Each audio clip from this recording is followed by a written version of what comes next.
a gun that I've been using for pistol shooting competitions, then it's probably no surprise to you that I picked up one of these this week. Full disclosure though, Walther contacted me and asked me if I'd be interested in them sending me one of these guns prior to launch. As always, of course, my opinions are my own, but in this video I really don't have much to offer in terms of my opinion on this gun.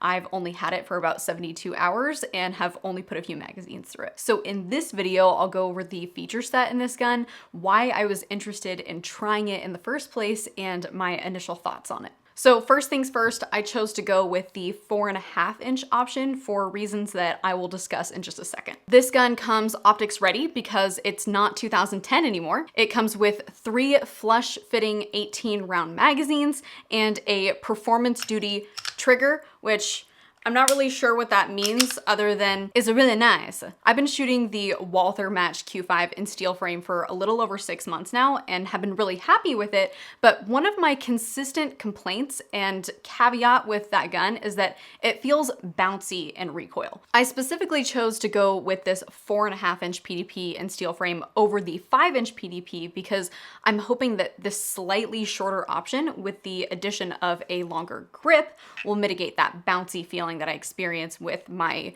Q5 Match steel frame. But it's still too soon to tell. However, my initial thoughts after spending just a few days with this gun, dry firing and putting a few mags through it, is that I'm probably going to want to seek out different grips and possibly a different trigger. I don't really have any complaints about this trigger so far, but my actual reach for the trigger is just a little bit long, and it's caused me to essentially lock the trigger up a time or two by pushing the trigger safety to the side, as I have to kind of really reach for the trigger if I'm maintaining a proper strong hand grip.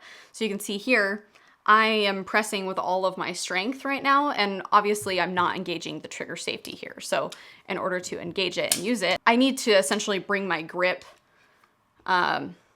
further to this side of the gun instead of having it totally in line with the center line. I'm hoping to be able to mitigate that issue by simply replacing the grips with something with a little less rearward profile and leave the trigger as is. My only other thoughts so far is that I wish the gun could come with some kind of optic plate option.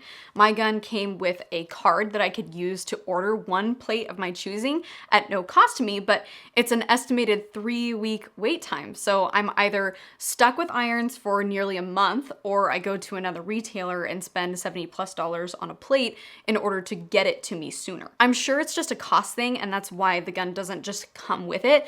They'd have to send the gun with multiple plate options just to accommodate the most common mounting options, and even then their customer may or may not be able to use them. So on one hand, I get why they do it kind of a la carte, but it's also kind of a bummer to have to wait a few weeks before I can really start kind of rocking and rolling with this. And it did not take almost 3 weeks for the optic plate to come. It took like 4 days from the day that I ordered it. I don't know that that's typical.